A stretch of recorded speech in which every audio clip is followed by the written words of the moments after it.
The You're Gonna Love This or Not podcast contains harsh language and may not be suitable for younger listeners. Why would you answer this call? Why would you answer this call? Why? No, I don't want to buy any car warranties. Oh, dude, I don't know what you're talking about. It's me. Ah, damn it. Yeah, I know. I changed my caller ID to unavailable. I wish I was unavailable right now. What are you going to try to rope me into this time? Well, it's time for the movie this month, man. Oh, and we're finally done with shark movies. Thank God. We are done with Summer of the Shark 2020. And I know you're really going to love this next one. I don't like how you phrase that. Well, come on, man. Aren't you ready for a good September movie? Or should I say, Sharktember? God damn it, Matt. Oh. I gotta tell you, man, this movie is a chore to watch. But it's worthy of the list for sure. So, come on, man. Give it a shot. Is Mike going to be there again? Yes, Mike will be here again. Good, I need some backup, I have a feeling. Oh, I don't think you're going to get many arguments from me. Alright, well, I'll see you on Zoom. Later, dude. Bye.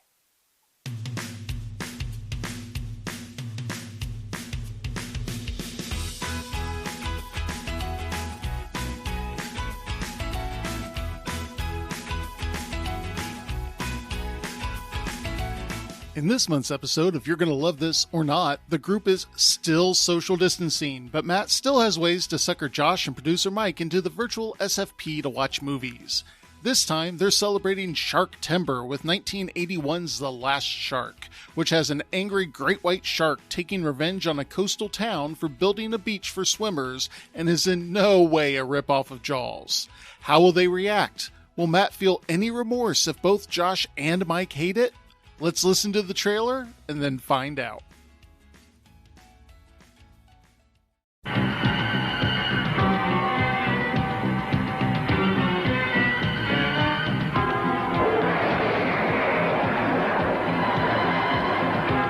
Daddy, we need your help.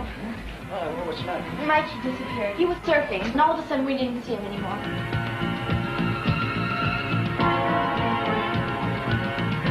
I'm going for a swim.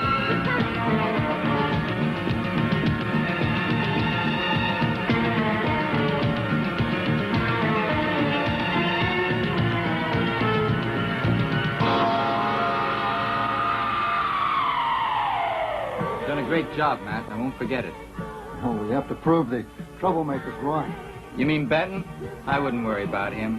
One of the first things a politician learns is how to handle meddlers like him. I'd have killed and shot most of my life. Well, you would have been right mostly about them. So I'm the expert here. And that's what it's going to take to kill that bastard. No, damn it. That's my shark, Ron. It has to be. The hell it is! What's the sense in risking both our necks?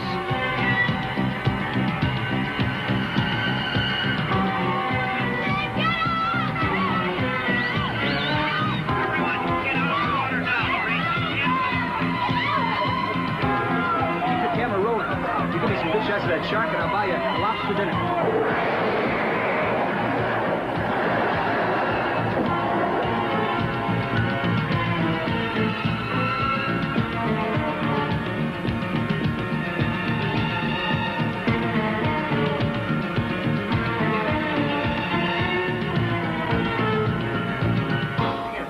You're passing the buck. You're the one who wants to back out of this.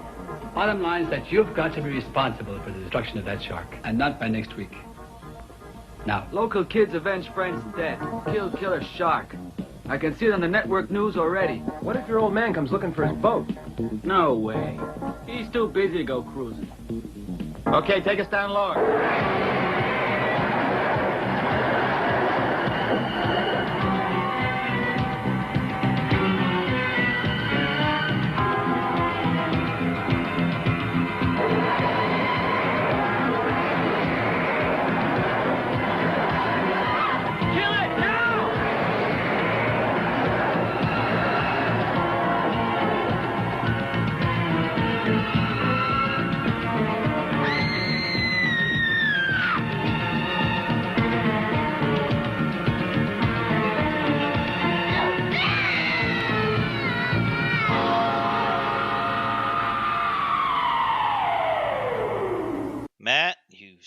of a bitch.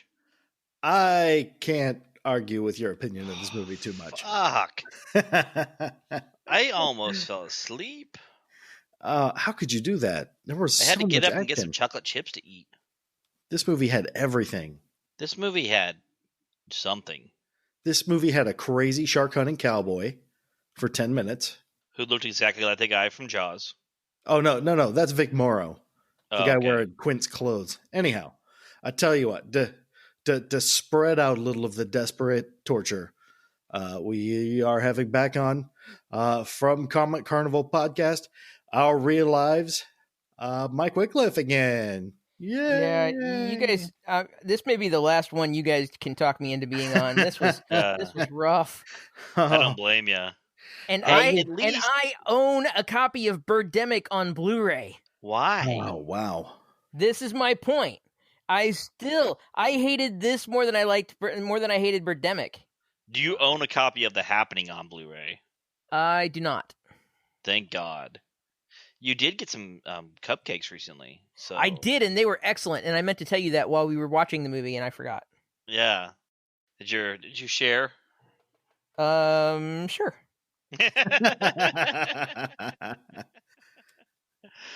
You didn't have to share. I shared with me. So, yeah. It's been fun to do. Anyway, so the movie that we ever get off topic in this podcast, which actually is the last shot. Something that I've been noticing happens in a lot of podcasts. I've been listening to Fake Doctors Real Friends, and they tend to do that a lot too. They get off topic, and then they have to pull themselves back. Well, they get to the dull episode, then they talk about the episode for 4 minutes, and then bullshit with each other for an hour and a half. So yeah, it's pretty awesome. When we do the Comic Carnival podcast, my whole goal is to distract Tim from the actual point. Yeah, and it's me helping you guys with this show is definitely making the episodes longer. So sorry, Liz. Oh, that's okay. We've got our new feature where Josh explains the plot. Oh yeah, I really want to hear Josh explain the plot. Yeah, I want to see how much he remembers on this because there's a lot. So here we go. Insert graphic here. Josh explains the plot. Okay, so this movie starts out with a slow-mo windsurfing montage, of all things, because windsurfing is the cool thing we should focus on here. So this guy's out here doing some, sex moves on a windsurf board, and, they even give us, the gratuitous, footage of his feet on the board for a good 15 seconds. And then it just keeps going. Yeah, the montage lasts forever. It's the longest slow-mo montage of a guy windsurfing. It's like they needed to fill in some film because the movie wasn't quite long and painful enough. Wow, you just took out 2 of my notes. For 5 minutes to start the movie with. And then all of a sudden, so he's out windsurfing, and he's the top windsurfer in the nation or something. He's super good. They're all talking about him and later on in the movie about how great he was. And then all of a sudden we see part of his board has been ripped off. So obviously it's been eaten by a shark, although it didn't really look like. The board gets bitten in half, and then he goes ahead and windsurfs for another minute and a half. And then he just looks back and he's like, why is my board missing? What could have possibly have happened? And then he just keeps windsurfing with part of his board missing. Yeah, he just keeps and going. And then all of a sudden, hey, I'm doing the recap here. I'm just agreeing. You can add your notes in later here. Okay. So, and then all of a sudden, there's this explosion underneath the ocean, and the board goes flying, and he goes flying, and then he's floating, and then he just disappears. So we just have to assume he was eaten by a shark.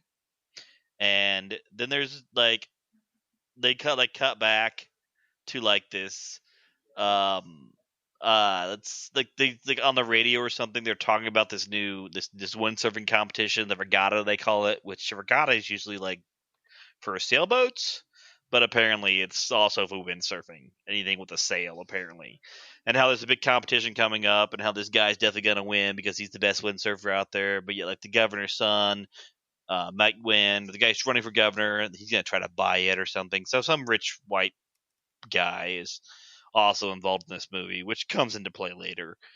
And so then we're doing this thing, and they're talking about the stuff, and then all of a sudden they're like, "Hey, I can't find this guy. He's missing. He went out earlier, and no one knows where he is." So like they found this old salty sea captain who looks a lot like the guy from Jaws, which was Vic whatever, who's, by the way, accent changes about 14 times in this movie, which is super fun. And so he goes, takes his boat out, like, "Hey, can you go out and look for him?" Because he's like the only guy apparently in the whole entire town that is a pretty large town that can go look for this one guy. And so like he has to go out, and then like he finds his board, and it's been all like shredded and broke and stuff. And they're like, "I wonder what could have happened." And he's like, "Well, it wasn't a floating chainsaw, because yeah, chainsaw float or something." That happens. And so then like they're doing this stuff, and they come We back, have and then all of a now sudden, hit the 10-minute mark of the movie. yeah, like it's like so like the first 10 minutes of the movie has been windsurfing and a guy being attacked by a shark. That we didn't actually see the shark attack because that would cost too much money. And then like all of a sudden like there's like another scene comes up, and they're like towing his boat back from the Coast Guard, because like I don't know why the Coast Guard just now gets involved with this whole situation.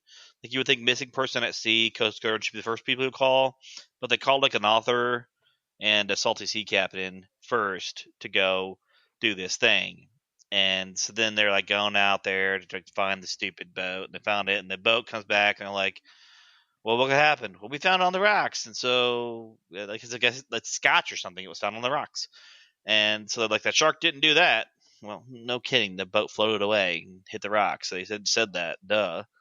And then like the guy who's supposed to play the Coast Guard, he apparently never acted a day in his life because it was just terrible. Although he had a pretty bitchin' mustache. That was the only positive to this movie, is the 80s style throughout this movie is fantastically horrid, and it's amazing to watch. And so now they're all like worried there's a shark in the waters. And like the author, because apparently he's the expert, we don't know what kind of author he is. I'm assuming fiction of some sort, because there's something about a writing genius or writing inspiration. He's like, "Hey, we should probably close the beach and not do this regatta thing because like there's a shark in the waters." But the rich prick guy, the guy's running for governor, he is like, "No, we're definitely doing this," because now his son is like, of course, poised to be the winner because he was the second best windsurfer, and the best windsurfer got eaten by the shark. Which my theory is the governor brought the shark in to kill the first guy so his son could win. That's just a random theory that I have. So now they're like, "Oh, we're going to go on this regatta." And everybody's like, "No, you shouldn't do this regatta." Very like, kind of feels like Mayor from Jaws thing here. And so they're like, "What we'll do is we'll put up a shark fence." But they find like the cheapest chicken wire shark fence in the world to put up, with these like buoys attached to it that you should be able to see the buoys are gone, so know the shark fence has been compromised. But nope, they did not do that. And so they're doing all this stuff, and there's some more slow motion and some like people that go into the water, and you have of course the slow motion girl running on the beach shot, as you should have, and you have the shark ramming the fence. And then the shark gets through the fence, of course, because it's a really hastily shoddy put together fence. I don't know if fence is the right word for it. It's like floating mesh. And then like he's like, but like he gets attached to a buoy somehow. So like he's coming in the buoy. So instead of seeing a shark fin like you should see, you just see this buoy like floating through the water. And then like everybody gets out of the water. I don't know if they got out of the water because they saw a shark coming, or if they were just done swimming or whatever. But it was like a very erotic scene to begin with. Like there's a bunch of teenagers just like hanging out on the beach, and like there's a lot of like innuendo there. Yeah, but then they leap 5 feet apart. So yeah, they're like holding hands and touching, and it's all very sexual. But like you don't actually see anything. I think the most you see is like some wet t-shirt shirt of a girl at some point, but it's kind of ridiculous. And so like they all come back to the beach. No one gets eaten in that scene, so we're safe in that scene. And then like later on they like go out because they're like, "Oh, now it's all safe," so like it's cool. So then they hold this competition, which I'm not really sure the whole point of the competition, if it's like style or just trying to go out there and come back. Or we think we decided it was go out to a buoy and come back, and that should be the thing. And so like there's also this filmmaker guy I don't know if he's a news reporter or what he is, but he's trying to get all this footage of this shark. So he's trying to like set up all these cameras in different places so he can get like the best amount of footage to go national or something. I think that's his goal. He's trying to get some like network job. And so he's like trying to set up all these cameras everywhere. And then the salty sea captain's up on some like lifeguard booth or something like that. And so then he's like looking out at the ocean, and then a bunch of people start falling off their windsurf boards. And he's like, wonder what's going on. Why is everybody falling off their windsurf boards? And we keep seeing this little buoy everywhere. And so, yeah, and then he's like, hand me those glass, because he wants the binoculars. And then he looks out, and like he sees the fence, the impenetrable fence. That's another one of those. You keep using that word. I'm not sure it means what you think it means to situations. And so, like, the impenetrable fence has been penetrated by the shark, and he's got a buoy attached to him, and he's swimming around, and somehow the guy just knows it's the great white shark. So he's like, everybody get out of the water! This is so terrible!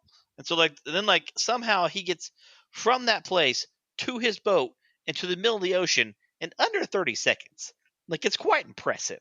So he's like, he drives out there in his boat to like save all these people who've been knocked off their windsurf boards. I don't know if it's a technical term for them. That's what I'm calling them. And so like people try to get into the boat, and then it's like some people get eaten and like some people live, and then like they're on this other smaller boat at some point, and like the girlfriend of the governor's son like falls off the boat, and then like her leg gets eaten or something. But I'm not sure her leg gets eaten, because later on they're talking about how she's going to walk out of this hospital. You're going to walk. You're going to walk. Trying to get this like really faux sympathetic encouragement speech. So I think her leg's just like severely injured. Maybe not completely gone. But her legs weren't very big again. The doctor actually said that she had a missing leg. Oh. We saw the leg in the shark's mouth. Okay. Well, then I don't know how she's going to walk out. I guess it's going to be like a Blade Runner situation where they put a blade under her leg and she can walk out that way. I'm not quite sure. But, so, that is kind of a pointless scene in the whole movie anyways, because there's a bunch of, like, stock footage. The amount of stock footage that is in this movie is probably 50%. I would say 50% of this movie is stock footage of either a shark or other such things. And the shark they use is never, ever the same shark. And sometimes I'm not even sure it's a great white. They just found a bunch of stock footage of a shark and like sewed it into this film, quote unquote, to make a movie. And it's really bad. And then at some point we actually see the shark. But like it's a really crappy looking shark. I mean, it is the 80s, so like of course it is. But like I'm pretty sure that the shark from the Adam West Batman movie looked more realistic than this thing. And that's saying something. If you haven't seen the movie, check it out. Great. Anyways, so yeah. So then the shark comes out, and then like they're all obsessed with like trying to get footage of the shark. Well, the one guy is who's trying to go national, trying to get footage of the shark. So like now they're trying to set up all these things to where he can get more footage of the shark. So basically, they're just trying to sacrifice more people for profit. And so, anyways, they decide that their brilliant plan to hunt the shark is to get into the water with the shark with explosives. And so they're swimming around with all these explosives. And then they attach these explosives to a cave of some sort. So we get a little cave throwback from like last month where they were in a cave the entire time. And like they blow it up. Like in the process of blowing it up, it like injures the salty sea captain or something. Like he loses his tube, and we see him later. And then like so they have to like share mouth tubes to get back, and then they get back to the boat, and like it didn't really work. So they didn't get the shark this time, of course, because why kill the shark on the first try? And then like someone else is coming out with a boat, which is the governor's son. This is where the girl actually gets hurt. So yeah, I'm a little behind. I'm a little head behind myself in time. So like he comes out to like hunt to. No, she dies maybe. I don't know. People died a lot in this movie. Some people got hurt. Some people died. It's all ridiculous. And so like they're trying to shoot the shark with a shotgun, but they're not practicing very good gun safety. And they're using the wrong rounds, and it's just overall terrible. And then they tried this like fishing line thing that looks like basically twine on a rope with some like meat to like catch the shark, but like no one's got the gun at that point, so I'm not really sure what they're trying to do at that point.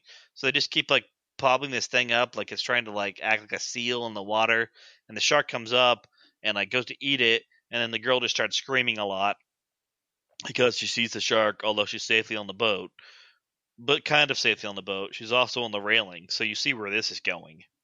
So the rope is attached to this like arm thing, and the rope breaks, which then causes the arm thing and the guys to let go, and like knocks the girl off the boat, and they pull out of water when she gets her leg bitten off, and so then they go back to the hospital scene, which is a cut scene, which is a bunch of stock footage. So anyways, so then they go and try to hunt this shark again, a different way, with a helicopter, which not a bad idea.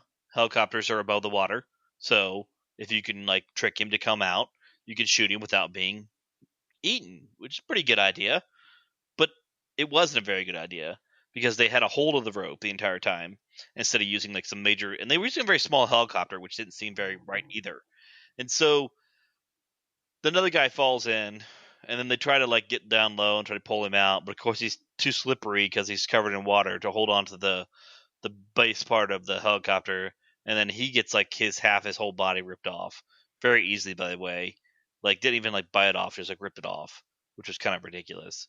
And then so like that happens, and then the helicopter goes back down to the water for some reason. I'm not quite sure. The guy's dead. I mean, you're not gonna get him back. And so yeah, that happened. And then the shark gets the helicopter, and then we see the pilot, which Mike pointed out was like a Magnum PI lookalike. Which this would have been way before Magnum PI, though, I think. This was like 81. Like Magnum PI came out later in the 80s. So maybe Magnum PI stole their idea from him. You don't know. I mean, it could be a thing. And so then the helicopter gets taken down. But it's like a toy helicopter, it looks like. It's a really bad shot. And then like they take another boat out to go find the helicopter, and they see that the Wells Industrial thing, which is the rich guy who wants to be governor, his thing. So like someone else dies. Somebody else that he knows. So a bunch of people he knows are dying. It's ridiculous. And so they go out and try to hunt this shark again. And then they get this other brilliant idea to like be on this wooden platform. It's not very well put together and not attached to anything really. And goes out in the middle of the ocean. And of course the shark eats that, which then causes somebody else to die. And then they go out with a boat to try to save those people. But then like the one guy who's been like the protagonist the entire time, let's say the author I think he is, jumps onto the wooden platform to save people. Instead of staying on the boat, he jumps onto the wooden platform because that's the safest place to be instead of the boat where you should be. And then like the shark grabs a hold of the wooden platform and like drags him away from the boat. So now it's mano a mano, shark versus man versus shark, super suspenseful. And so what's he do? He grabs a wooden plank because how else will you kill a shark except for with a wooden plank? And then like so I'm like, oh, he's gonna hit him on the nose because that would work, but no. He doesn't do that. The shark breaches again, and he just shoves the wood in his mouth. And I'm just like, well, that wasn't very effective. So what's he do next? Grabs another wooden plank because it didn't work the first time. But maybe, just maybe this time, the wood will kill him because that's how that works. And so like he grabs another wooden plank, and that doesn't work either. And then all of a sudden, the salty sea dog guy washes up, and like he grabs and it's super sad, like trying to be tear jerky scene. But it's done very poorly. He even has some sad music playing in the background. And like, but he doesn't pull him completely out of the water, which is very important because you'll see here in a minute why. And so like his legs are still like submerged in the water, and he's like sitting there like crying, but not really crying, just like have like a sad da da da da da da da da moment. And then like the shark comes up and like bites the guy.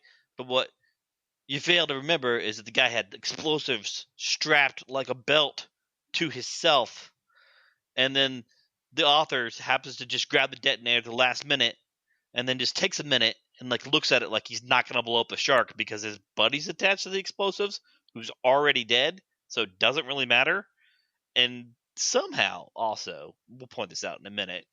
So then he like blows up the shark, and like the shark somehow blows up in half, although he didn't really explode that way because he hadn't fully consumed him. And the shark that blew up in half was like 1/12 of the size of the actual shark. Another really bad shot. But like, how did the explosion, which was above water, happen underwater? And secondly, how did the explosion not blow him back? Two questions I had to ask. And then like it cuts to the end and like, yay, we're all safe because we killed the shark. And the reporter's like, how do you feel? knowing that you killed the shark, and then he punches him in the face because the reporter's been being a douche the entire time, which was worth it. He should have got punched like originally. And then the movie's over with. And it was shit. You remembered way more of that than you should have. I know. Is this your new favorite movie? No. I wasn't even paying attention half the time. I was doing a bunch of the stuff. It was so bad. I think that's how I remembered so much, because I was distracting myself. Yeah. Oh my god. Yeah. Yeah, this movie is not good. The budget for special effects could have used a little massaging. I think they blew it all on the life-size shark that they had, that they didn't show very much and only had one move. They probably blew a lot of money on the air cannons they put under the sea there. Yeah. Or when the shark would attack. Because like when the original windsurfer gets attacked, it's like the thing gets launched like 8-9 feet in the air. Yeah, like randomly, because that's what happens. That's how physics works, right? A shark pops up underneath you, and your windsurfing rig just goes flying out of the ocean. Yeah, and you could see the governor die? Explosion underneath. Yeah, the I governor. don't remember. He did die. The mayor died. He was hanging out of the helicopter, and the shark bit him in half. Oh, that's right. But what about the guy who was running for state governor? Did he die? Oh, that was him. That was the mayor. Yeah. Okay. The guy that was running for governor. I don't remember that part. This should tell you how incomprehensible this movie really was. Well, this movie's plot is actually kind of easy to remember. All you have to do is figure out what part of Jaws they're in, because this movie is the plot's pretty straightforward, but really, really, really blatant ripoff. But there's just a lot of filler that doesn't need to be in this movie. Well, they tried to cram scenes from Jaws and Jaws 2 together. This could have been a movie short of 20 minutes. It would have been a much better film. But it wouldn't have made them money. How much money Did is it that? make them money? Oh, you want to know how much money this made? Okay, $14.50. Here's the deal. This movie was released in the U.S. Against the wishes of Universal and their lawyers. Yes. And Universal did actually get an injunction that stopped it from being shown over here for years and years and years. But in the month it was in theaters over here when it was released, it still made $18 million. So this is one of those, you can't see this movie. Well, screw you. I'm going to go see this movie. I don't know. I don't see $18 million in 1981 dollars. Yeah. Like that's or a was lot it of just money people for were so blown away by Jaws that they wanted to see the next Jaws? Maybe. Who knows? When did Jaws come out? Like 1979 or something? 75? Well, this has been 6 years after Jaws then. Oh, this is after Jaws 2, which is why they have the helicopter scene in there, because that's in Jaws 2.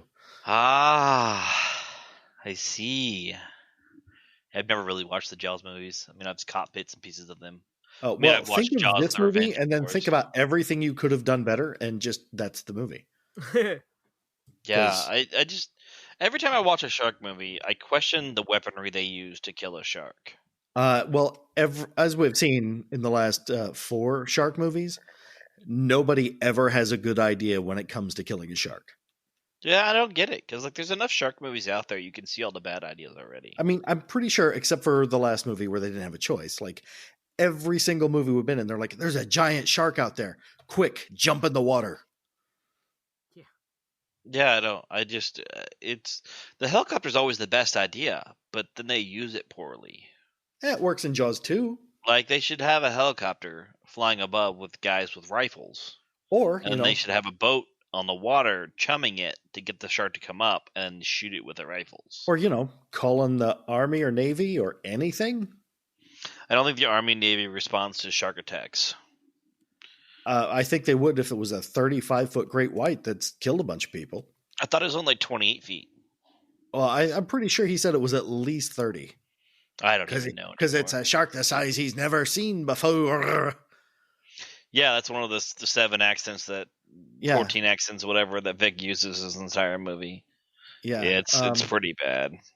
All right, so this movie has no Rotten Tomatoes critic score. I guess nobody had a chance to review it. Yeah. But a 32% audience, which is low for Rotten Tomatoes. Letterboxd. High for this movie, though. Yeah, it's really high for this movie. 32%. Yeah. Wow. Yeah. I am. You know what? This looks like I've got written down. This gets 4.3 stars on Letterboxd, and I find that hard to believe. It gets 4.3 on IMDb. Yeah. No, it doesn't. I lied. Doesn't it get 5 out of 10 on IMDb? What, are people like just stoned out of their mind when they're watching it, or what? 2,200 people reviewed this movie on IMDb. This movie is impossible to find because of the injunction by Universal. It was never out over here on VHS or anything. I guess a few years ago, they released it on a limited edition DVD that you can get your hands on now for about $80. I saw. Wow. Why would anybody pay $80 for this movie? Some of it's historian stuff. I mean, I do the same thing with movies that, if I had access to a copy of like Dead Alive, Brain Dead, whatever you want to call it, I would buy that for, more than it's really worth. It's a great movie, but it's not an $80 Blu-ray. But that's what it goes for because it's out of print and you can't get it. Yeah. And this is $80 on DVD and it's on Amazon Prime. So yeah, we watched why bother spending that much? We watched it with our respective Amazon Prime accounts tonight. Yep. Yeah. I don't know what else to say about this movie. It's just so bad. It's pointless. Okay, well, let's talk about casting then. We've got Peter Benton, who sounds suspiciously like Peter Benchley, the author of Jaws. Yeah, played by James Franciscus. I've seen James Franciscus right? before. Of this movie, the writer, yeah. I didn't see that credit. I just assumed it was. No. I mean, like the character is the writer. Author. Oh yeah, he's an author. I mean, he's obviously an homage to Peter Benchley. Like, yeah, okay. I don't know if it's a hey, please don't sue us, or what, but yeah, they go in that hardcore. He was in The Valley of Gwangi, which is a movie that's on the list, which I really enjoy. He's in The Cat o' Nine Tails. Oh, yeah. Oh, that's right, because this is Italian, so you're playing in Argento's backwoods. Mm-hmm. And he's also in a movie. It's been years since I've seen Cat o' Nine Tails. He's in a movie I've showed Mike called When Time Ran Out, which is also on the list for this podcast at some point. I don't remember that movie. It's the movie with the volcano on the tropical island. You're just giving away all the movies now. Well, sorry. What was the name of that movie? I don't know. I'm not paying attention. That's what I thought. Exactly. Let's see here. We've got the guy that plays Quint. Excuse me, Ron not Hamer. Quint. Guy who plays not Quint. He plays Ron. Is Vic Morrow, who is actually famous for an 8-year run on the TV series Combat back in the 50s and 60s. Was kind of a big deal, but never broke into movies. By the look of this one, I can see why. This was probably an attempt. This was, if I had to guess, this was one of those where they said, do this movie and it will be a stepping stone to a real big movie. Which he got right after this one. He was a star in Twilight Zone, the movie. Oh, that's right. It did not end well for him. Oh, that's right. That's why I remember him so much. He was. I remember his name. Killed in a tragic accident on set. So that's why his name stuck out so much.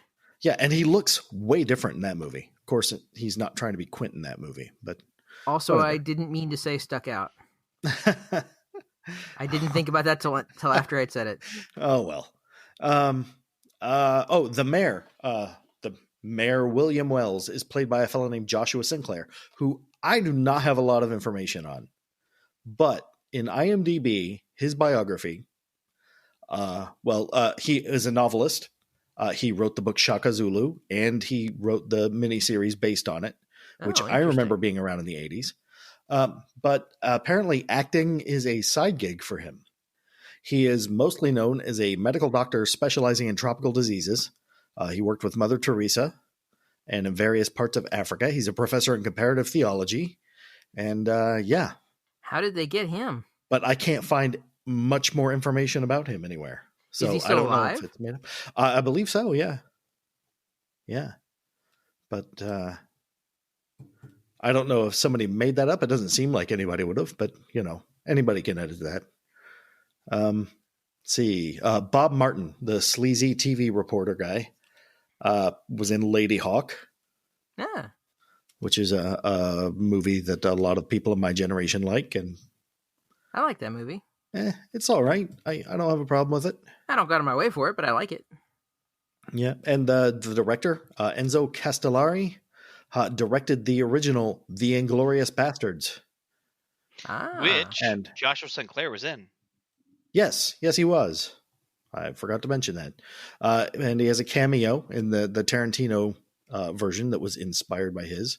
And he's known for a lot of spaghetti westerns, like Any Gun Can Play. There's $1 Too Many. There's some kind of weird, not quite a west, not quite one of the Italian westerns, but not quite a like a Argento giallo horror kind of thing either. Yeah.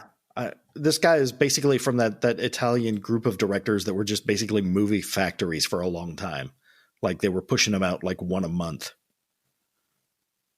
And a lot of them were in with Fellini and Argento and those guys. And, it can't be that big of a fraternity over there in Italy.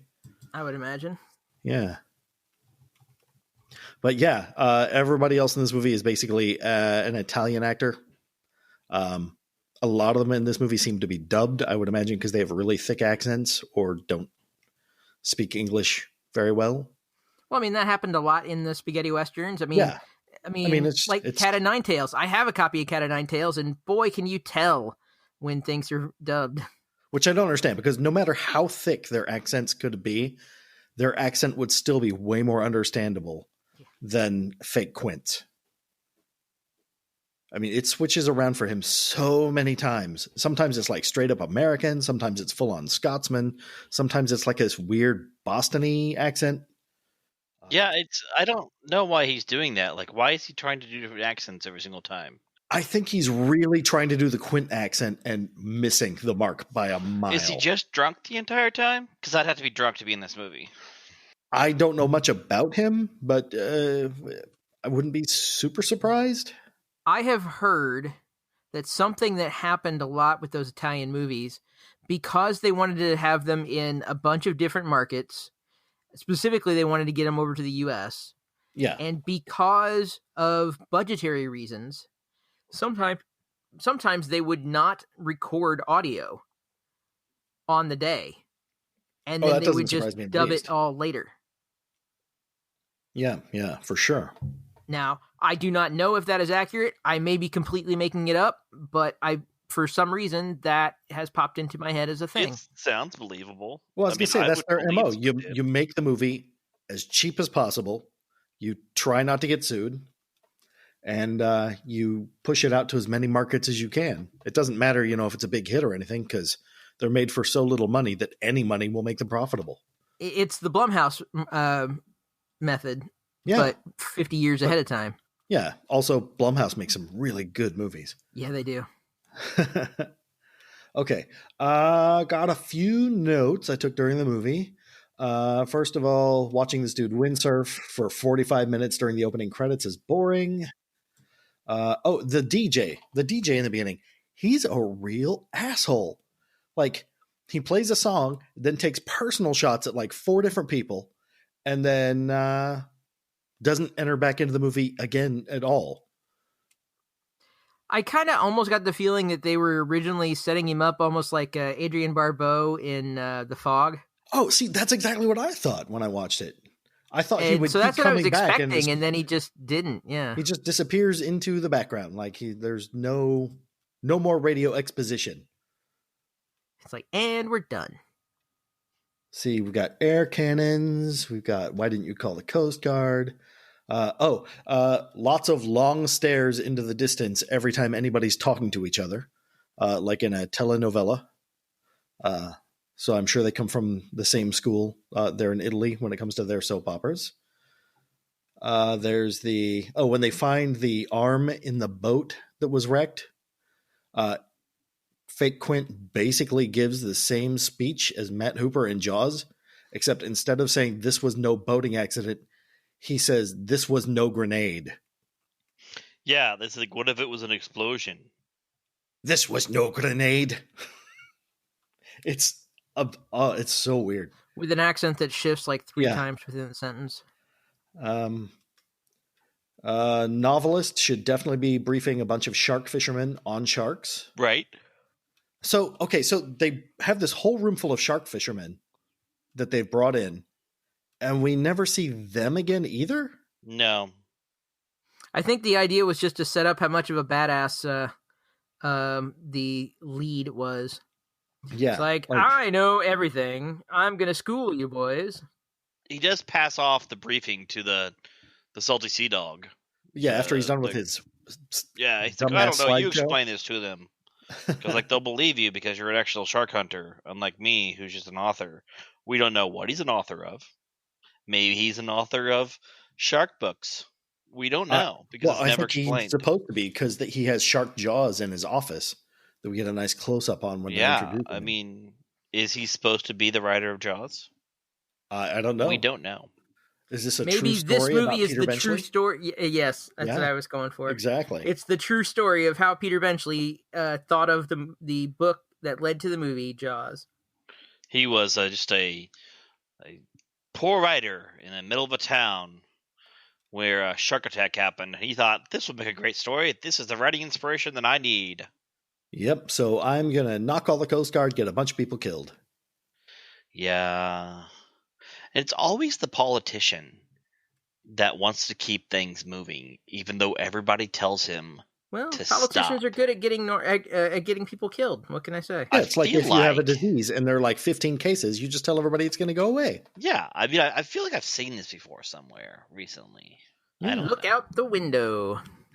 Yeah, it's not real. Sharks aren't real. And crying on the inside. Yeah. And that's the fun I see. Now do you believe the shark is not a myth or whatever it is? And I was like, yeah. I've got rights. I'm going to go stick my head in that shark's mouth to prove it. Just wait till they come up with a shark vaccine. Oh. That's going to be the mayor trying to, that's the governor trying to microchip you so he can track where you're going. Anyways, off topic once again. Speaking of which, we see flashes of the Confederate flag like 5 or 6 times. Oh, yeah, not just the Confederate flag, but also the modified American flag the Confederacy used during the Civil War. That only has so many stars on it. It took me a while to figure out where this is supposed to take place because I just assumed it was California or something, just a generic, American city. No, it's like South Carolina. It's Beaufort, South Carolina, or Savannah, Georgia. And it doesn't really look like Savannah, but it couldn't really be Savannah. Savannah isn't really like on the beach, is it? I don't think. Yeah, I know there were 2 more production credits for locations in the credits. They didn't have one for the U.S. They had one for RPA Studios in Rome and some locations in Malta. So I'm guessing Malta is probably where they did the shallow water stuff with the shark. And I don't know what they would have done in Rome. Probably right around the corner with the Popeye set. Yeah, see, that's what I was thinking. I was like, did they do that in the Popeye Bay? Because you never see the shore when they're out at sea. Yeah, I don't know. So, yeah, I mean, it would have been right around that time, too. Let's see. Oh, man, I will say something in this movie is one of the greatest things I've ever seen.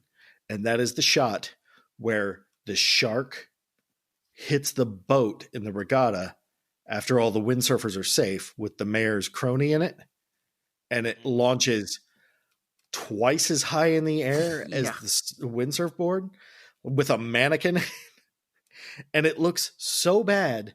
And then 20 minutes later in the movie, the TV guy just replays that scene. Yeah, just use some stock footage. It'll be fine. Yeah, stock footage from their own movie. And we're getting to I Ed love Wood. where they actually called that out. Where the Sorry, go ahead. Oh, no, go ahead. They talk about it. Yeah, I mean, the one news guy who wants to go national or whatever is talking about how he doesn't have much good footage of the shark, and so the other guy says, "Well, just use some stock footage. Nobody will know." Which is weird because it blends so well in this movie. I wouldn't have been able to tell it was stock footage. Yeah. And the other thing is that if it's in Beaumont, South Carolina, and they have a shark attack, why wouldn't they just call the Marines from Paris Island? Yeah, like why don't they call anybody? Like, there's a major military base right there. Well, it's a recruiting station for the Marine Corps where they're training, but still, like, there's plenty of resources there. Yeah, well, the mayor is running for governor, and I guess he doesn't want the responsibility for a giant shark moving in on him, which he wouldn't get blamed for to begin with. I mean, shark's gonna shark. Yeah. And as we all know now, it's not how the natural disaster approaches, it's how you deal with the approaching natural disaster. That is correct. That's correct. Hint, hint, hint. This movie just was too real for nowadays. Reference. Yeah. So that's why it's really hard for me to watch it, because it's just like everything they're doing, I'm just like, oh, so this is what 2020 is. It was really hard for me to watch it because it was boring. Yeah, it was also very boring. I don't know. There was a lot of suspense when they went into a cave for no reason underwater. Well, I mean, caves Yeah, are but the cool. suspense was, what are they doing in the cave? Like, why did they go in the cave they went into was smaller than the shark. So why did they go in the cave looking for the shark? It was made of coral, I think. What's in the cave? I don't know. And they blow it up for like no reason, which then ends up killing somebody. No, the shark has caved in the entrance. So they take their belt of explosives and stick it up against a wall and blow a hole to get out. But I'm pretty sure the whole thing just would have caved in on them instead of them blowing a big hole in the wall. We've said cave a lot. We've said cave in this podcast more than we did in the last one. That was actually about a cave. Cave. That's true. That's true. Also, blowing up a bunch of dynamite 10 feet from you underwater when you're stuck in the cave. It's going to make for a bad day. It's going to turn everything in you into jello. Yeah, but there's always room for jello. Oh. But sharks don't like jello, so that would be okay. Oh, we do get a dramatic line reading at this point in the movie. I believe it's... Did we? The 3 minutes. You only have 3 minutes air. I don't do it justice, but it's... I guess when I got up to get some chocolate chips. Dramatic, and nobody cares because they're 30 seconds from coming to the surface. They're like 10 feet down. Although the one guy doesn't have air and the other guy's sharing it, which we mentioned while we were watching the movie. That's a bad idea in the socially distanced era. Yep. But that's okay. He gets revived. Like wearing a mask with your nose hanging out. Imagine if they had their nose hanging out of the scuba gear. I mean, Benton revives Fake Quint with the weirdest CPR move I've ever seen. He takes his right hand and pushes on his left shoulder, and he sputters awake. And then they shove a bottle of whiskey at him, which probably would have worked without the weird CPR thing. The people, the teenagers in the boat. Okay, so when they're in the boat, they run over the shark at one point. Yes. And the fake shark they're running over, I think, is a real shark. Like, I think they took a little shark and stuck it in the propeller of their model boat. Because it looks pretty juicy. Yeah, I think they killed a shark. That's not cool. Yeah. I mean, maybe they had good special effects. You don't know. All right, they probably. You've seen this movie. They do not have good special effects. Have good special effects. The model shark that they use for stuff looks like a Beanie Baby manatee shark. Yeah. Yeah, $5 says that exploding shark at the end of the movie was absolutely the last thing that was shot because they only had one take. Yeah, that little model, it moved really cool, and I'm not quite sure how they accomplished that. But that was just the model so they used at the end was not the same shark they were using the entire movie.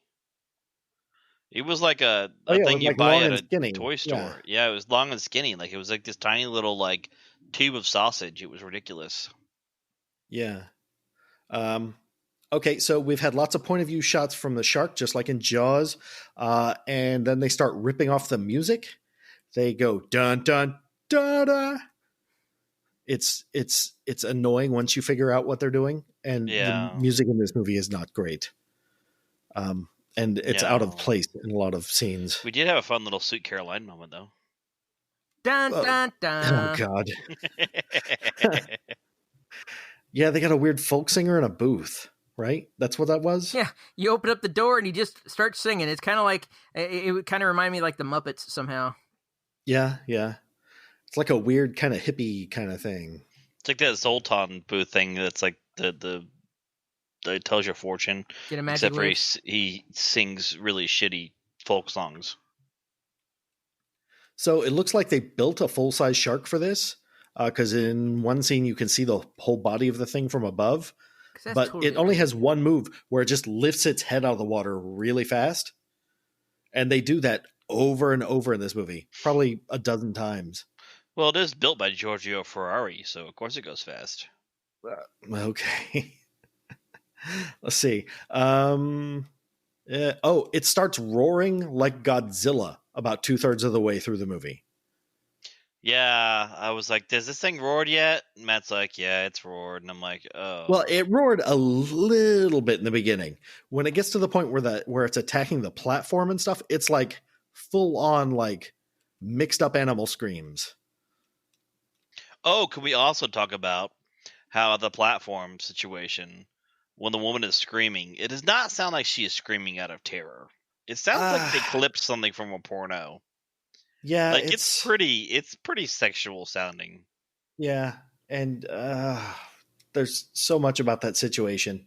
They brought in the weird cowboy shark hunter guy, who loses his magic weapon, I don't know, 4 minutes into his appearance in the movie and gets eaten 10 minutes into his stuff. Like he accomplishes nothing. It's not even like they warped him at the beginning of the movie to show how big a badass the shark was. There's no reason for him to be there. No, he shows up in the last 15 minutes just He gets to hired by remind the everybody TV guy. that, hey, we got a killer. He gets hired by the TV guy, but the TV guy is also like baiting the wharf, which is what the platform's attached to that gets towed away. Yeah. So like he's trying to get the shark because he wants footage, because he wants to make money off it, because capitalism. So all this stuff would have happened without the big shark hunter guy. Yeah. He was superfluous. Well, you got to have something to make the shark look more badass. Like he can outwit another shark hunter that has a magic weapon that kills sharks. Well, you can't outwit fake Quint when it comes to killing fake sharks. Well, fake Quinn dies. Yes, he did die, and he gets he makes the ultimate sacrifice to blow up the shark because he's got the waste of explosives. Yeah, but okay, so the shark, miles away, I'm guessing, towed the cable he was tangled up in the sunken helicopter. But he didn't eat him. He just towed him around and then dropped him off beside the platform. I guess he was using him as bait to where get he's not tangled up anymore. Maybe he's a Jaws the Revenge Jaws. Maybe. Are you Maybe saying this is a deep blue sea smart shark? Yes, I'm saying he's a voodoo shark. Oh, yes, man. Voodoo shark. See, I can go for that. This fits right into the Jaws the Revengeverse. If we do that. Yeah, there's just too much stuff in this movie that's just bad. I don't even know. Well, okay, I mentioned the out of place music. The one place that really stuck out is when Benton is holding his dead friend that's just been barfed up beside the boat or whatever. Yes. Holding his dead friend. And the shark is chewing on him, and this poignant music is still playing and doesn't stop, even at the point where for no reason he jumps off the platform with the detonator and detonates it. I'm still trying to figure out the logic of that, because he jumps sideways off like you see in a Beverly Hills Cop movie, where you fire your gun in the air while you're launching yourself sideways. He does that with the launcher or the detonator. Maybe he doesn't want to get hit by the blowback, although the blowback happens underwater somehow. Maybe she's trying to avoid getting wet. But he never climbs back on the platform. He just stays in the ocean beside it. Yeah, he got wet by jumping into the water, so trying to avoid getting wet would be a really bad idea there. Yeah. People just like to jump into water with sharks. That's what I don't get. It's like, if I'm going to fight a shark, I'm not going to be in the water with the shark, because that's like where the shark lives. He knows the water better than I do. Fire a harpoon at it. Fire a high-powered rifle at it. I mean, anything. Just there's not so a many pump ways. shotgun with bird shot in it. Yeah, like they use every shark movie uses the worst weapons. It's like in Jaws the Revenge when the guy has a .357 on his hip and he doesn't shoot the shark with it. And I'm just like, just shoot the shark with it. It This will hurt the goes shark. through schools. I mean, I own a 357. They go through things. That's what they're built to do. Yeah. So. And at the very, very end of the movie, after he punches the journalist in the face, Benton gets in a car with his wife, who was on the platform and has been saved, apparently. But he also gets in the same car as everybody else who was on the platform that survived. Yeah, you notice so that they all got in the same car. Like, these people aren't related. Like trauma bonding. Yeah. I guess were they going to, like, a bar? Hospital? Grab a bite What? to eat? Yeah, I was going to say, Long John Silver's? Yeah. They get some shark steaks. Yeah. So. All right. Well, those are my copious notes. Anybody have anything else to say about the plot or anything that happens that stuck out to them? Or the plot was terrible and nothing sticks out, even the fin. Yeah, we don't even see the fin. Oh, we do see a fin at some point, but it's part of the windsurf board. Oh, they do have the fin. They were like, trick ya, it's not really the shark. Yeah, okay. It's not really tricking you, though, because it looks 4 inches tall. Oh, yeah, I know. They try and do that, and it doesn't work at all. But they do show a giant fin when the kids, the teenagers in the boat are going. It's beside them at some point, a giant fin. And I think it's probably the full-bodied shark, but yeah. So this movie's not great. So I enjoyed watching it. This movie isn't even good. This movie isn't even bad. It's worse than bad. No, this movie is far less boring than Heartbeeps. I don't know. See, that's going to get messing with Tony now. That's they're pretty neck and neck as far as boredom factor and pointlessness. I don't know. At least this has a giant killer shark in it. Yeah, but Heartbeeps had robots in it, so robots are cool. Well, this movie has a beginning, middle, and end. Yeah, but the newest coolest robot, though, is definitely the robot from the new show I'm watching that I love so much. What's that? Doom Patrol. Ah. Brendan Fraser is a robot. I just love it so much. And then Matt Bomer is the Burn guy. I mean, come on. And some Timothy Dalton in it. I mean, what else could you possibly want from your life? It's so much fun. Anyways, I'm sure Matt has a game for us to play. I do. Maybe Mike will win this week. Maybe. Doubtful. Okay, so this game is long and complicated, of course. Not so long and complicated as the last one. This one's going to be straight up points. This game is called Am I Getting Ripped Off? And what I've done is I've gone and looked up some popular movies and seen if there is an international or domestic complete ripoff of that movie. Are we going to do Turkish Spider-Man again? No Turkish Spider-Man. Also, I will give this disclaimer. When I looked this up, I did not look for any porn versions of movies because that would ruin the entire game. Because there's porn versions of everything. Yeah, exactly. So. There's porn of everything. Rule 34. Okay, so what I'm going to do is I'm going to give you the name of a parody, or not a parody, the name of a movie, and then give you the name of a movie that may or may not be a ripoff of it. And you just tell me, is that a real movie? Okay. Pretty simple. I got you. Josh won last time, so we'll go with Mike first this time. Does that sound good? Josh has won both times. I know. Okay. All right, Mike, you ready? Yep. Okay. Is there a ripoff of the movie Snakes on a Plane called Snakes on a Train? Yes. You are correct. All right, wow. Josh. Is there a ripoff of Transformers Revenge of the Fallen called Transmorphers Fall of Man? Transmorphers Fall of Man. Let's go with yes. You are correct, sir. Some of these are very entertaining sounding. All right, Mike. Is there a ripoff of The Wizard of Oz called Snow White and the Munchkins? A ripoff of Wizard of Oz called Snow White and the Munchkins? I guess it could be a ripoff of Snow White, too. I haven't seen it. That's too weird to not say no, but it's probably fake. So I'm going to say no. You are correct.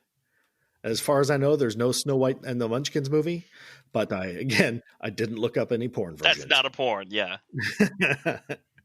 Okay, Josh, is there a ripoff of the Lego movie called Playmobil the movie?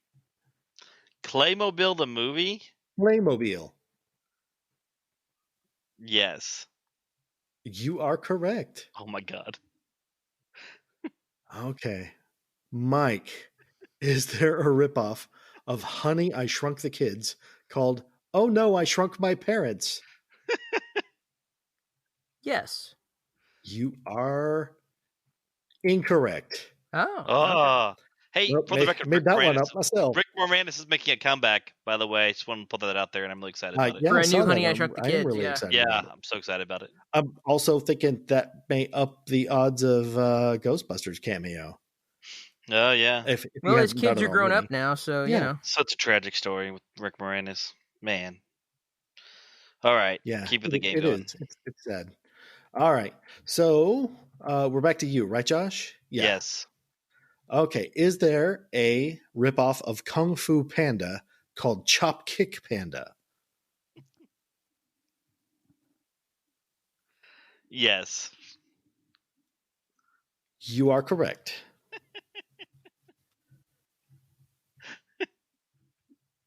Okay, Mike, is there a ripoff of the movie Tangled or the movie Up called Tangled Up? Good Lord. Sure, why not? You are correct. Of course there is. Why not? Okay, Josh, is there a ripoff of the movie Knocked Up called I Knocked Her Up? Called I Knocked Her Up? No. To my knowledge, there is no movie called that. Again, no porn versions. Okay. That would be too easy to sue for. I don't know. You can't copyright a title. Well, yeah, I guess you can't, but also. Okay. We are. Yeah, that's our score. I was way off. Okay. Mike, is there a ripoff of High School Musical called Sunday School Musical? God, I hope so. Probably. I'm going to say yes. There you go. All right.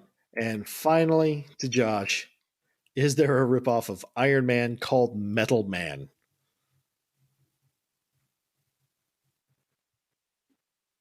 A ripoff of Iron Man called Metal Man? Yep.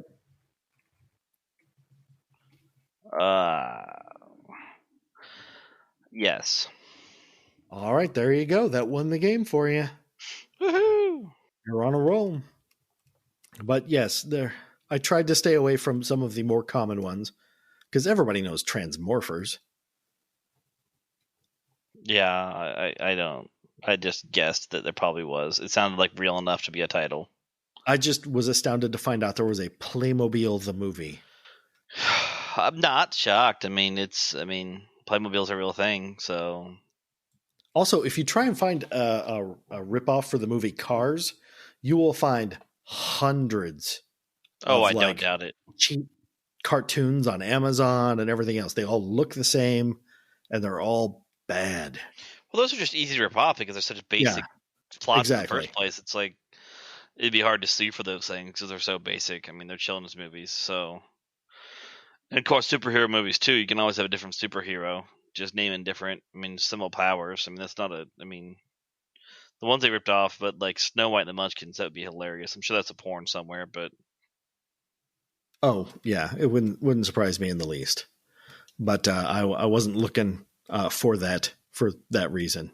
Yeah, because every movie's been ripped off. Every major movie's been ripped off on a porn somewhere. That's just Yeah. And that's all I'm going to say about that.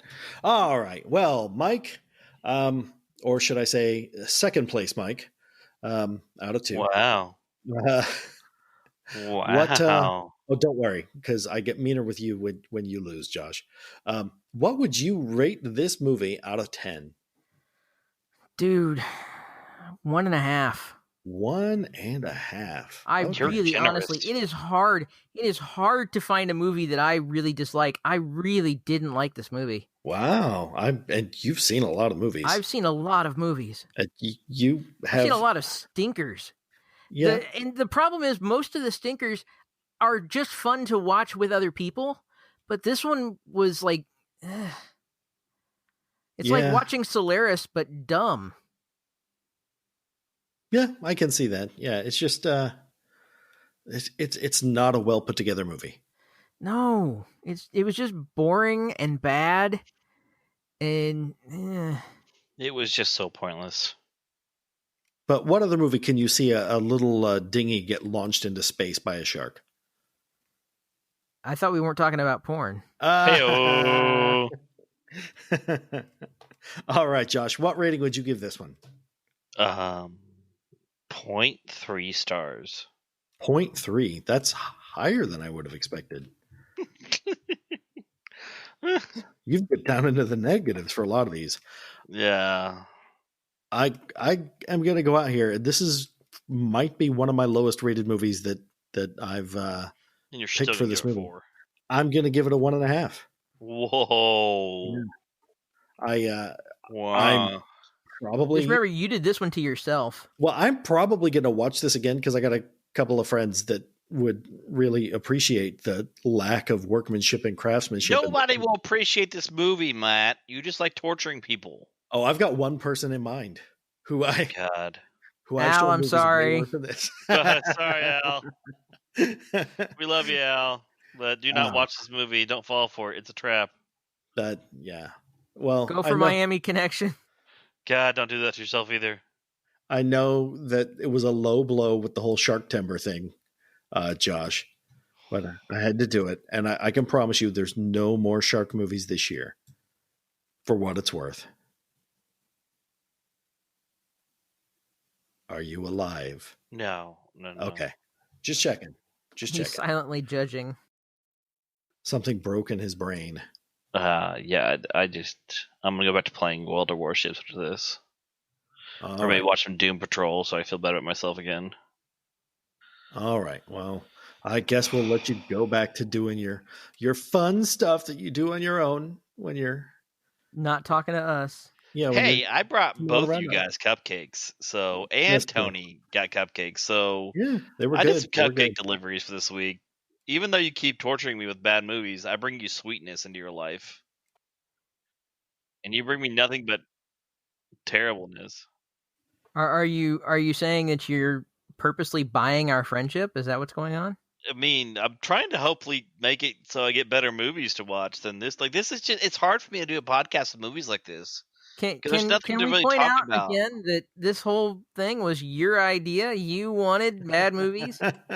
Yeah, but I want bad movies that actually have a point to them. Like, I don't want bad movies like this. Like, this is just a bad... The point is to make you hate them. Yeah, but I don't even... It's not that I hate this movie. It's just, it was just so... you nothing it. Thank you, Matt. I was thinking that too, yes. Yeah, I mean, it's... Like, at least bring me a movie that is bad where I can critique it. I mean, this is just... It's just so blah. I mean, yeah. Well, I got to tell you, we can't get much lower than this one. I hope not. Unless we break out the trauma movies. I keep thinking we can't get much lower. After the last attempt, it's not going to happen. I think we learned our lesson on the trauma movies. I love trauma, I do, but they are wrong for the show. They're not what good trauma for movie?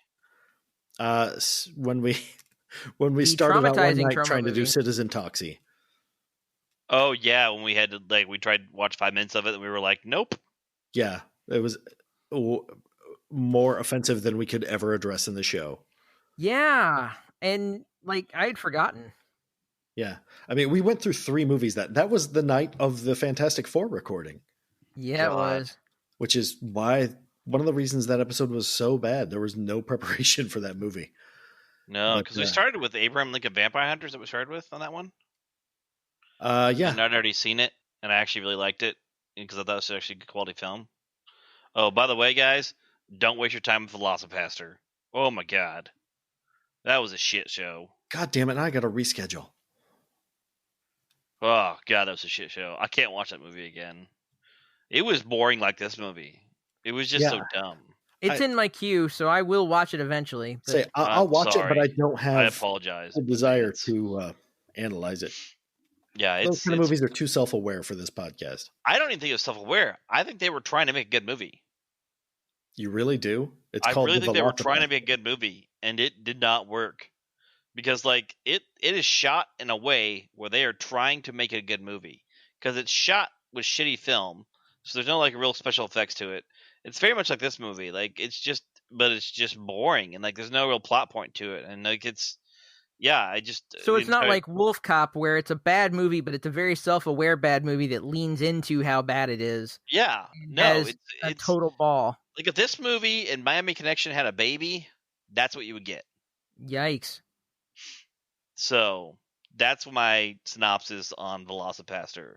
And I was actually really excited to watch it because it's gotten really good reviews, and a lot of people I know who watched it says it's really good. And oh my god, it's a steaming pile of shit. But you guys will probably love it. So. Okay, so that was an anti-plug for the Velocipastor. Which means you guys will love it. I don't know, man. I'll check it out. I'm sure I'll get a tweet about it at some point. I watched Velocipastor. I don't know what you're talking about, Josh. This movie's amazing. I somehow doubt it. I don't think either of us sound like that. Yeah. All right, Josh, is there anything, or Mike, sorry, is there anything you want to plug or recommend this week? Nothing I can think of off the top of my head. I just got a copy of a movie called never mind, I just forgot what it was. It hasn't arrived yet. But I'm really looking forward to it. I think it's like Who Would Kill a Child or something like that. It's a Mexican horror movie from the 70s. Okay. That I'm really looking forward to watching. See, I would watch that because I love stupid horror movies. No, this is not a stupid horror movie. This is like a legit heard about it in hushed tones kind of horror movie. Oh, like what's his name? That Italian director. That you mean like Argento? Yeah, not him, but a different one. I can't think of what his name is. Anyways, I had Matt Badge said maybe Argento, maybe I don't know, but yeah. Well, anyhow, but yeah, who can kill a child? That's what it's called. It's one of those that I heard about in hushed tones for years. Somebody brought it up the other day. I was in a position where I was looking at my Amazon account, and I said, screw it. So I will have a new horror movie very soon that I'm actually really looking forward to. Okay. Well, there's my plug. There you go. Well, my plug's been, I've been plugging Doom Patrol all podcasts, so, I mean. Yeah, that works. I don't have much to recommend this month, other than, everybody wear a mask. Listen to the Baked Potato. And if you don't know that reference, look up Matt Lucas on YouTube. Yeah. This is September. Make sure you're registered. Stamps. Yes. We're very optimistic in thinking that A, there's going to be an election, and B, the Postal Service will still be around at this point. Yeah, because we're recording this definitely not in September. Yeah, we're trying to get ahead for the first time in a year. But yeah. Anyhow, everybody, please stay safe. Things are terrible. And we don't want bad things to happen to any of you because, we can't afford to lose any listeners. Exactly. Yeah, I mean, nobody listens, nobody cares. Well, people actually, I have a lot of people recently this week telling me they've been listening to my podcast. Hey, people keep liking it on the Facebook. I've been really awful on the social media since the whole COVID thing started. I'm not really keeping up. Yeah, if you would access me, give me like moderator rights or admin rights to the page, I could have share had things. that since the day I created it, Josh. I don't think I have, but that's okay. Anyhow, yeah, it's just because I have a family and a job and a kid in school, and juggling all that makes it very, very difficult to. I only have one of those things. Prioritize social media for our Vanity Project podcast. Well, I will get on there and try to post more then, since you don't have time. You should just Feel message free. me. And Like tell I me haven't even been putting up trailers. That's how bad I've gotten at it. I don't know. It's Maybe okay. maybe I'll take off a day and catch up. But yeah, we'll do it. I Anyhow, can link it. It's fine. I can help out. Just all you do is ask for help, Matt. That's what I'm here for. you know I can't do that. I know. Well, as always, Matt, I love you. Mike, I appreciate you coming on to help out. If you don't want to do this again, I completely understand. It can just be Matt and I riffing back and forth. Hey, I think we've got I can a be couple persuaded. of guests lined up I in am the next few easily months. bribed. It's all good. Yeah. Cupcakes. All right, more cupcakes is what I'm hearing. All right. Yeah. I mean, I am sure. an IT. Baked goods are like our, bread and butter. Well, this week's going to be a hummingbird cake, so it's going to be kind of different. I don't know. We'll see how that works out. So. All right. Well, love you, Josh. Love you, Matt. All right. Thanks, Mike. We'll see you all later.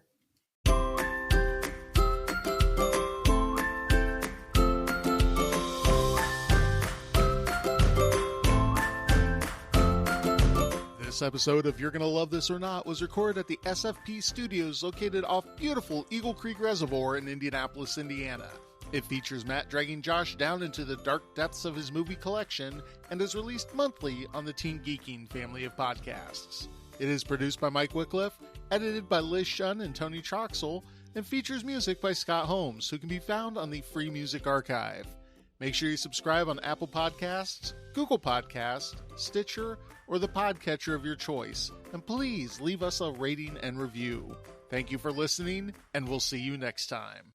Can we point out again that this whole thing was your idea? You wanted bad movies? It's like, and we're done.